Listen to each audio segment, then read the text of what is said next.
identifikasikan. Susah. Ilmu Allah itu yang paling enak gampangnya gini. Kita orang dablok, nggak bisa apa-apa dengar sholawatan nangis. Ilmu Allah. Ya, ada orang sedekah kita getar, kapan saya sedekah ya Allah, tolong takdirkan saya bisa sedekah. Ilmu Allah. Ilmu Allah itu bukan kita banyak buka, amal kita banyak buka. Dan kita lagi sholat kepada sama Allah sih. Allahu Akbar. Ingatnya apa? Kunci motor di mana tadi ya? Allahu Akbar. Belum ada cukup. Kemudian Sayyid Ahmad Ar-Rifai memaknai hadis tadi, annal jannata allati hiya babul khairil ilahiyil abadi. Sesungguhnya surga itu adalah pintu kebaikan Allah yang abadi. Yang dimaksud surga itu pintu kebaikan. La tuftahu illa bi fathi Muhammadin sallallahu alaihi wasallam. Tidak akan dibukakan pintu kebaikan itu, pintu kebaikan Allah yang abadi itu, atau yang disebut surga itu, kecuali dengan baginda Nabi besar Muhammad sallallahu alaihi wasallam. Tadi kisah tadi itu, bapaknya seorang ulama besar suruh khotimah, Pak. Jadi jangan pesimis.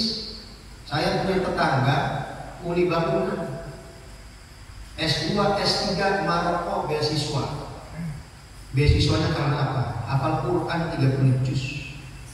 Kuli bangunan. Bisa tidak kita menciptakan anak-anak yang soleh? Bisa, kitanya soleh dulu.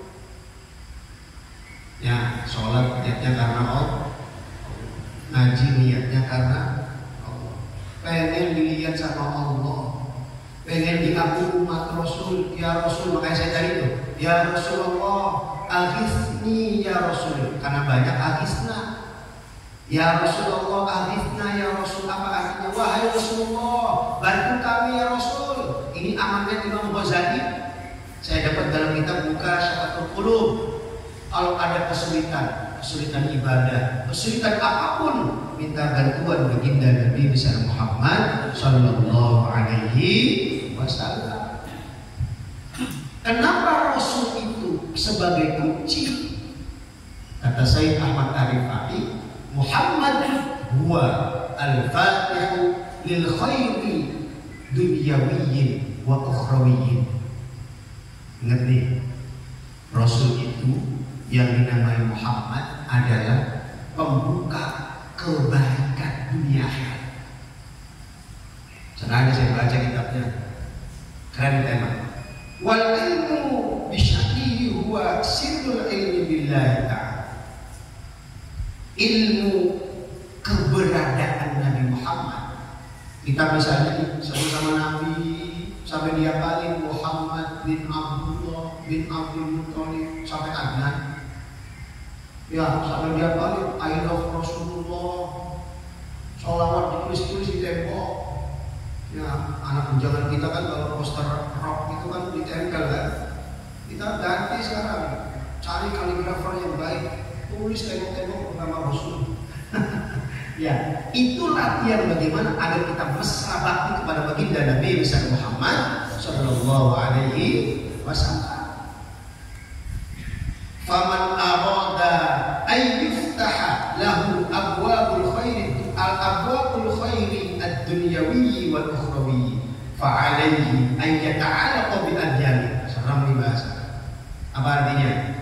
Siapa orang yang ingin dibuka kebaikan dunia akhirat, syarat utamanya harus mengekor, harus di belakang Nabi, harus ikut kepada baginda Nabi besar Muhammad sallallahu alaihi wasallam. Ikut yang bagaimana? Tebar kebaikan.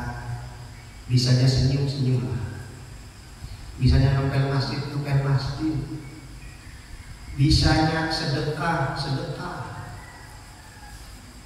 Saya ada teman itu Itu luar biasa. Seorang satpam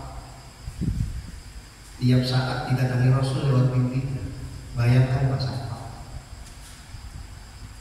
Saya tanya, Mas, sampeyan ini pasti engkau-engkaunya punya amal baik. Jadi leluhur-leluhurnya sampai 7 turunan itu, menurut pengakuan si satpam itu, kalau bersedekah, berbuat baik dengan sedekah, itu niatnya ya Rasul, saya pengen bakti kepada engkau ya Rasulullah, tolong saya, keluarga saya. Hebat kan? Kiai bisa sakti nggak? Wali bisa sakti nggak? Bagaimana Rasul? Tapi Rasul nggak mau kesaktian. Rasul maunya tanam kebaikan pada umatnya, umat baginda Nabi Muhammad Sallallahu Alaihi Wasallam. Nah, yang paling menarik, Pak, siapa orang, kata Sayyid Ahmad Arifah, terus tanam kebaikan dalam aktivitas ibadahnya. Baik itu tidak hanya sholat. Kita sholat kemudian berantem sama tetangga, nggak sah sholat. Nggak sah dalam arti nggak bernilai di hadapan Allah. Sah fikih, sah dapat pahala, tapi tidak bernilai-nilai di hadapan Allah Subhanahu wa Ta'ala, karena dia tidak menuhankan Allah, tapi dia menuhankan amal. Mana contohnya? Habis sholat berantem sama tetangga. Contohnya itu. Tidak akan mungkin hati kita ada Allah, ada baginda Nabi, terus kita berantem sama tetangga. Nggak akan mungkin. Inilah kebaikan yang ditanam baginda Nabi besar Muhammad Sallallahu Alaihi Wasallam. Apa karunia terbesar, kata Sayyid Ahmad Arifah, orang-orang yang sering tanam kebaikan sama siapapun? Apa karunia? Ini materi berat sebenarnya, cuma saya sampaikan.